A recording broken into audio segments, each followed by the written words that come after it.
இந்த அம்மா தான் இருக்காங்க. நீங்க முன்னாடி போங்கம்மா. சைலண்ட் தம்பி. கொஞ்சம் பின்னாடி வந்து போங்க. ஜூம் பண்ணிக்கங்க. ஏமா அந்த சைடுக்கு போங்க. நாங்கம்மா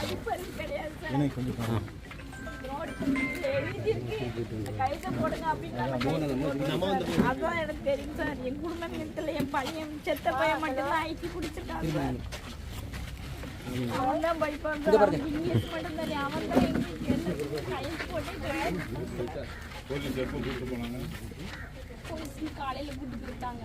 ஆனா எங்களுக்கு தகவல் தெரிஞ்சது வந்து சாயங்காலம் வீட்டுல இருந்து வந்து கூட்டு போயிருக்காங்க. இல்ல வீட்டுல இருந்து 5 மணிக்கு இப்ப வேலைக்கு போனான் காலையில. ஆமா. அதுக்கப்புறம் எந்த டைம் நான் போன் அடிக்க போய் எடுக்கவே மாட்டேக்கான். சரி கடையில் வராமல் வேலை பார்த்துட்டு இருக்கோம்னா தான் எடுக்கல போல இருக்கு. நான் விட்டுட்டேன். மகளிர் தொகை நாங்கள் போயிருந்தேன். அதை வாங்கிட்டு போய் நான் வீட்டில் வந்து இப்போ அடுப்பில் படுத்துட்டாங்க. 3 மணி வரைக்கும் ஆயிடுச்சு. எனக்கு பறிச்சுட்டாங்களே. வீட்டில் போய் கொஞ்சம் கஞ்சி குடிச்சிட்டு படுக்கும் அப்படின்னு படுத்தேன். 5:30 மணி ஆயிட்டு தகவல் வந்துச்சு. 6 மணிக்கு ஸ்டேஷனில் மச்சத்தை பிடிச்சி வச்சுருக்காங்கன்ட்டு அந்தால அங்கே போனேன்.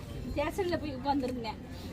ஒரு 7 மணி போல் பையனுக்கு பசி எடுத்து இங்கே போய் எந்த சாப்பாடு எதுவும் வாங்கி கொடுக்கணும் கொடுங்க அப்படின்னாங்க.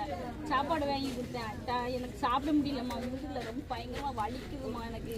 ஏன் அது ஒரு ரொட்டியாவது சாப்பிட்ருக்கலாம்லடா அப்படின்னேன். சாப்பிட முடியலம்மா நீயால் அப்படியெல்லாம் கொண்டு. அப்போ நீ ஏதாவது சாப்பிடுமா வேஸ்ட்டாக போதுமா அப்படின்னா. இல்லை வலிக்கணும்.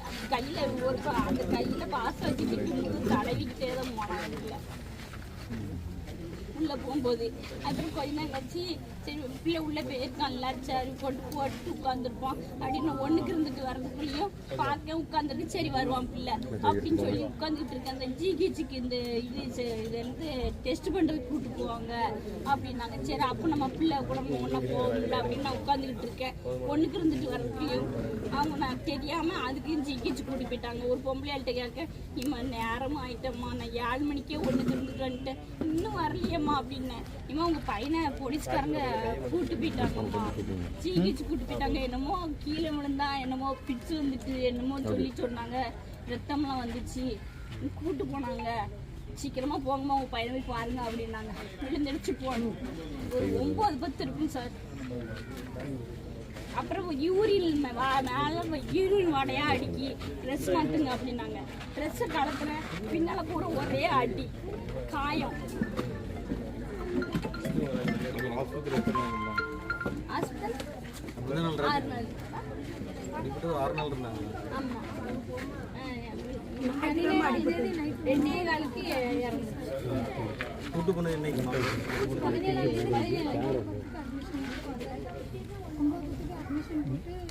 உடனே கேட்பாங்க. மாற்றி ஸ்கேனு எக்ஸ்ரே எல்லாம் ஆமாம் சார். தலையில் அடிபட்டு நரம்பு பிரச்சனை இருக்குது. டாக்டர் நீரும் சர்ஜரி பண்ணணும் ரெடி பண்ணி எல்லாம் டெஸ்ட்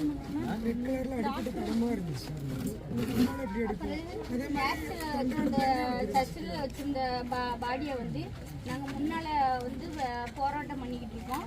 பின்னால் கூடி எங்கிட்ட யார்ட்டையுமே கேட்காம அங்கே இங்கே கொண்டு வந்துட்டாங்க. இங்கே ஹைகோர்ட் கொண்டு வந்துட்டாங்க. இங்கே கொண்டு வந்துட்டாங்க.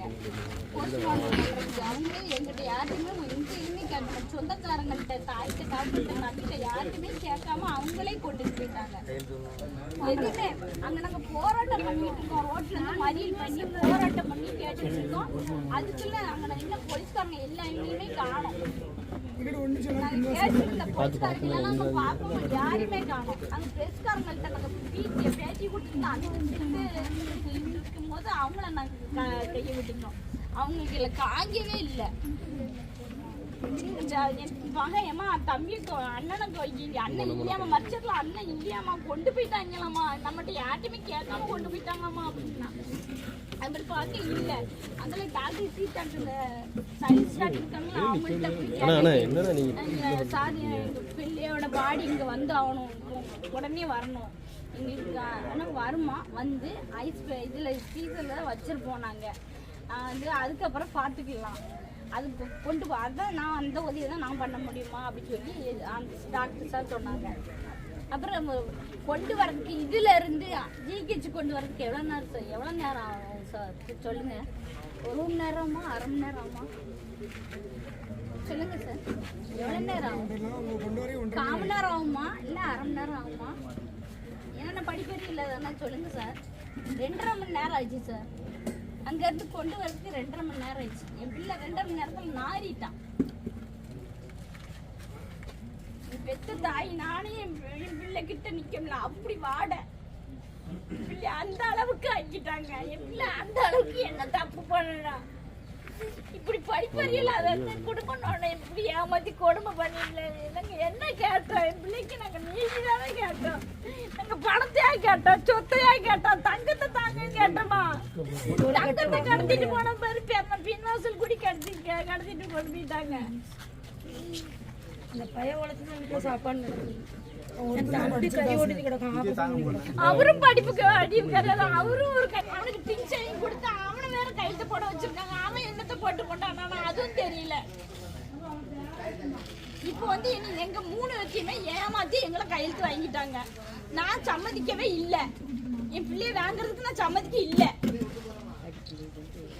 இது எங்க நான் சொல்வேன்? ரிப்போர்ட் வரணும். நீ எதுக்கு பின்வாசல் கூடிய நீ எதுக்கு கூப்பிட்டு போனாங்க? தெரியாம கூப்பிட்டு போங்க, பத்திரமா கூப்பிட்டு போங்க, யாரும் பாத்துறாம அப்படின்னு நீ சொல்லி என்னை கூப்பிட்டு வந்து விட்டு போனாங்க. ஒரு பையன், என் பொண்ணு வந்து என் மைனி பொண்ணு இருக்கா, அவ தான் என்னை கூப்பிட்டு போனா. அவன் கூப்பிட்டு வர மாட்டாளா என்னைய? 2 பசங்க. என் உழைப்பாளி பிள்ளை போயிட்டான். அவங்களுக்கு எங்க குடும்பத்துக்கு சோறு போட்ட பிள்ளை போயிட்டான், மறந்துட்டான். சின்ன பையன் பெயிண்ட் அடிக்க வேலைக்கு போவான். இங்கே இருப்பான், அங்கே இருப்பான். கேஸ் இருக்கு, அதனால வாய்தா போவான். அந்த வாய்தா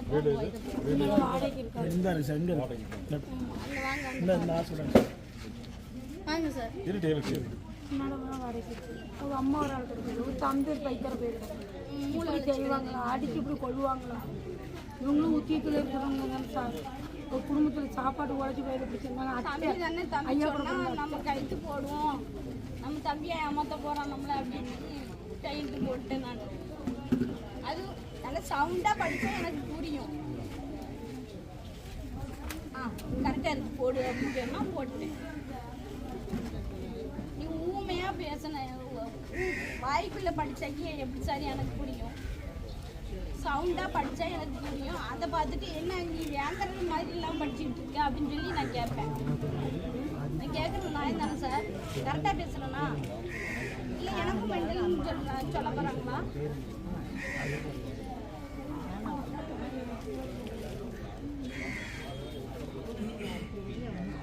ரிப்போர்ட் வரணும் சார்.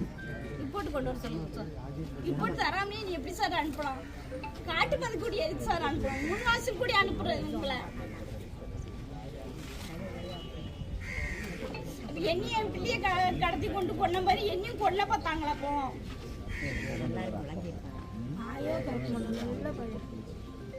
ஒரு வாரத்தை உண்டு, எந்த பழக்கம் கிடையாது. வாரத்தில் வருவோம், சச்சிரிக்கை தான்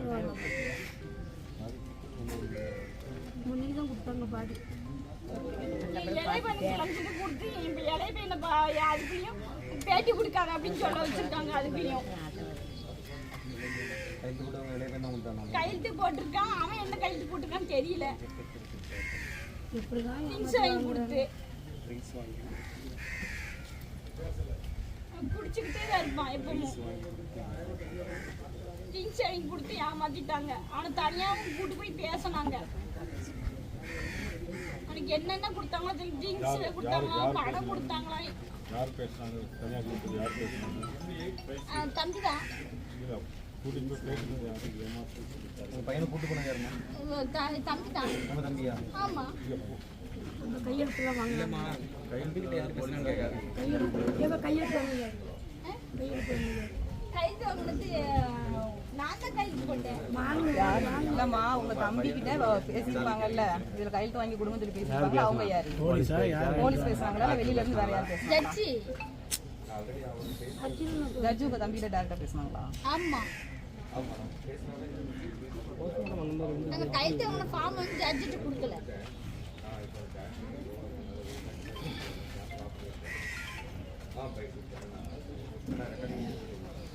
ஏமாத்திட்டாங்க சார், கலந்தானம் பண்ணிட்டாங்க சார், நம்பிக்கை துரோகம் பண்ணிட்டாங்க சார். நம்பி கையெழுத்து போட்டேன் சார். எனக்கு படிப்பறிவு கிடையாது சார். கைக்கு மட்டும்தான் எனக்கு போட தெரியும் சார். அதுவும் கூட என் பையன், என் பறந்து போன பையன் தான் எனக்கு சொல்லி கொடுத்தாங்க சார். குழுவுகளுக்கு அதுக்கு அதெல்லாம் லோன் எடுக்கிறதுக்காண்டி எனக்கு சொல்லி கொடுத்தான் என் பையன். அதை வச்சு நான் கையெழுத்து போட்டு பழகினேன். பண்ணுங்க சார், ஏதாவது ஏமாத்திட்டாங்க சார். திரு நாகராஜ் அவருடைய புதல்வர் திரு அருணாச்சலம் என்பவரை அதிகாலை 6 மணிக்கெல்லாம் வீட்டில் வந்து அழைத்து சென்று போலீஸ் முதுகுல நல்ல தடியடி நடத்தியிருக்கிறார். ஒரு சாதாரண ஒரு சிறு வயது இளைஞனை காவல் நிலையத்துக்கு அழைத்து சென்று தூத்துக்குடி சவுத் காவல் போலீஸ் ஸ்டேஷன்ல வச்சு அடிச்சிருக்காங்க. பிற தலையிலையும் அடிபட்டு இருக்கு. அதனுடைய விளைவாக அவர் ஆஸ்பத்திரியில் அனுமதிக்கப்பட்டிருக்காரு. காலையிலிருந்து போன பையன் திரும்பவே இல்லைன்னு பெற்ற தாய் இங்க இருக்கிற இந்த அம்மா வந்து போன் பண்ணி தேடி இருக்காங்க. பிறகு சாயங்காலம் தான் காவல் நிலையத்துல வந்து இருப்பதாக சொல்லி பிறகு காவல் நிலையத்துல போய் பார்த்த உடனே அவர் வெளியே பாத்ரூம் போயிட்டு வர்றதுக்கு முன்னாடியே அங்கிருந்து அழைத்து வேற இடத்துக்கு கொண்டு போயிருக்காங்க. பிறகு இந்த தாய் கதறி அழுது எங்க இருக்காங்கன்னு கண்டுபிடிச்சு ஆஸ்பத்திரியில் இருப்பதாக சொல்லியிருக்காங்க. பிறகு ஆஸ்பத்திரியில போய் பார்த்தீங்கன்னா அவர்களுக்கு முதுகுல நல்லா அடிபட்டு முதுகு ரத்த காயம் இருந்திருக்கு. தண்டுவடத்துல அடிபட்டு இருக்கு. இந்த பெற்ற தாய் தான் கதறி அழுது அவங்க ஆஸ்பத்திரியில தொடர்ந்து சிகிச்சை இது பண்ணியிருக்காங்க. பிறகு தலையில அடிபட்டதுனால அவங்க மூளையில பாதிப்பு ஏற்பட்டு ஒரு ஆஸ்பத்திரியிலே பரிதாபமாக இறந்து போயிருக்காங்க. அந்த அருணாச்சலத்தின் உதவினால தான் அந்த குடும்பமே தன்னுடைய வாழ்நாளை கடத்தி கொண்டிருந்திருக்கிறது. அந்த மாதிரி ஒரு சூழ்நிலை காவல்துறை இவ்வளவு அத்துமீறி வீட்டில் இருந்த நபரை எடுத்துக்கொண்டு போய் இந்த மாதிரி அடித்து கொண்டிருக்கிறார்கள். இதற்கு தகுந்த நடவடிக்கை எடுக்க வேண்டும். சம்பந்தப்பட்ட காவல்துறை அதிகாரிகள் மீது தகுந்த நடவடிக்கை எடுக்க வேண்டும். இந்த குடும்பத்திற்கு கண்டிப்பாக ஒரு இழப்பீடு கொடுக்க வேண்டும். இது தொடர்ந்து நடைபெற்று வந்து கொண்டிருக்கிறது. சமீபத்தில் நார்வேயில் சிறையில இருந்த ஒருத்தன் இதே மாதிரி காவல்துறை அடித்து அவர் இறந்திருக்கார், சபரிவர்மன். இது 2வது நிகழ்ச்சி அல்ல, தொடர்ந்து நடைபெற்றுக் கொண்டிருக்கிறது. இதே சவுத் போலீஸ் ஸ்டேஷன்லயே ஒரு 2 தினங்கள் 3 தினங்கள் முன்னால ஒரு பெண் இறந்து போயிருக்காங்க. அது பிறகு பரிசோதனையில பார்த்தா அவங்க வந்து காவல் நிலையத்திலே போலீஸார் அது கற்பழிப்பு நடத்தி அந்த பெண் இறந்திருக்கா. இன்னைக்கு தான் போஸ்ட்மார்டம் ரிப்போர்ட் இன்னைக்கு வருது. இதுவும் அந்த சவுத் போலீஸ் ஸ்டேஷன்லேயே நடக்குது. அது மட்டும் இல்ல, காவல்துறை காவலர்கள் வந்து அத்துமீறி நடந்து கொண்டிருக்கிறாங்க. மனிதாபிமானம் இல்லாம இந்த பெற்ற தாய் முன்னாலேயே ஒரு மகன் சாகுன்ற அளவுக்கு ஒரு தடியடி நடத்தியிருக்கிறார்கள். முன்னாள் சட்டமன்ற உறுப்பினர் இப்பொழுது சட்டமன்ற உறுப்பினர் மார்க்கண்டேயனை கைது செய்யும்போது கூட காவல்துறையினர் வந்து நாக்கை துரித்து கொண்டு பிரஸ் ரிப்போர்ட்டை ஒழுங்காயிரி அடி போட அப்படின்னு சொல்லியிருக்காங்க. இந்த மாதிரி அத்துமீறல்கள் தொடர்ந்து நடைபெற்று வந்து கொண்டிருக்கிறது. நான் ஏற்கனவே பல பிரஸ் மீட்லயும் பல இடங்கள்ல நான் சொல்லியிருக்கிறேன். காவல்துறையை கையில் வைத்திருக்கக்கூடிய தமிழகத்துடைய முதலமைச்சர் திரு ஜோசப் விஜய் எல்லாரும் விசில் சின்னத்துக்கு ஓட்டு போட்டாங்க. ஆனா அதனுடைய பலனை இன்னைக்கு எல்லாரும் அனுபவிச்சுட்டு இருக்கிறாங்க.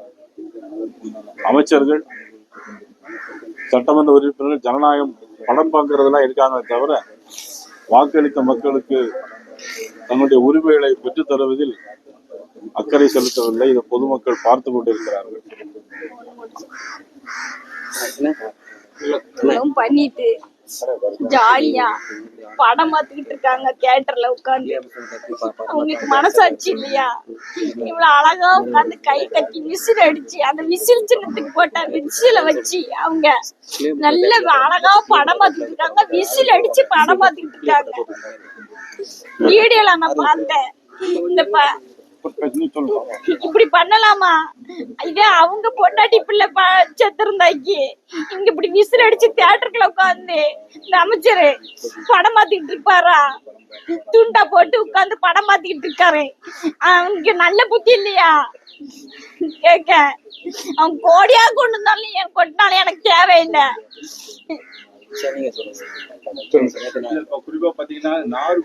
இனிமேல அவனை சஸ்பெண்ட் பண்ணுங்க, எனக்கு ஆட்சியில இருந்து விளக்குங்க. இந்த அரசுக்கு உண்மையில கடுமையான கண்டனத்தையும் எச்சரிக்கையும் பாரதிய ஜனதா கட்சியின் சார்பா நான் தெரிவிச்சுக்கிறேன். காரணம், விசில் சின்னத்துக்கு போட்ட ஓட்டு போட்டவங்க எல்லாருமே கவனிங்க. இதே மாதிரி சாத்தாங்குளத்துல 2 பேர் அடித்து கொல்லப்பட்டாங்க. சாத்தாங்குளத்துல 2 பேர் அடித்து கொல்லப்பட்டு இன்னைக்கு அதுல உள்ளவங்க எல்லாம் எவ்வளவு கஷ்டப்படுறாங்க. அதனால அன்னைக்கு உள்ள அரசாங்கம் அன்னைக்கு போச்சு. அதன் பிறகு சிவகங்கையில் நடந்த சம்பவம், சிவகங்கையில் நடந்த லாக்அப் சம்பவம், அந்த அரசாங்கமும் போச்சு. ஆனா அதெல்லாம் கடைசி அந்த ஆட்சி காலத்துல கடைசி கட்டத்துல வந்துச்சு. ஆனா இப்போ ஆரம்பத்திலே இதை ஆரம்பிச்சிருக்கிறாங்க. சோ அந்த ஆட்சிகளுக்கும் இந்த ஆட்சிகளுக்கும் எந்த வித்தியாசமும் இல்லை. காட்சிகள் தான் மாறிக்கொண்டே இருக்கிற தவிர ஆட்சியில் எந்த விதமான வித்தியாசம் இல்லை. மக்களுக்கு எந்த விதமான நன்மை இல்லை, தொடர்ந்து நடந்து கொண்டே இருக்கிறது. ஆஸ்பத்திரியில பாத்தீங்கன்னா அந்த ஆஸ்பத்திரியில நோயாளிகளுக்கு இன்னைக்கு பத்திரிகையில பாக்குறேன், எல்லாம் எலி போய் கடிச்சு அதுல வேற கட்டு போட்டிருக்கிறாங்க. ஆனா அமைச்சர்கள் இந்த அம்மா சொன்ன மாதிரி இன்னைக்கு தூத்துக்குடியில பக்கத்துல இருந்து சினிமாவில இன்னைக்கு தியேட்டர்ல போய் சினிமா படம் பார்த்துட்டு இருக்காங்க. இது மக்கள் தான் முடிவு செய்யும்.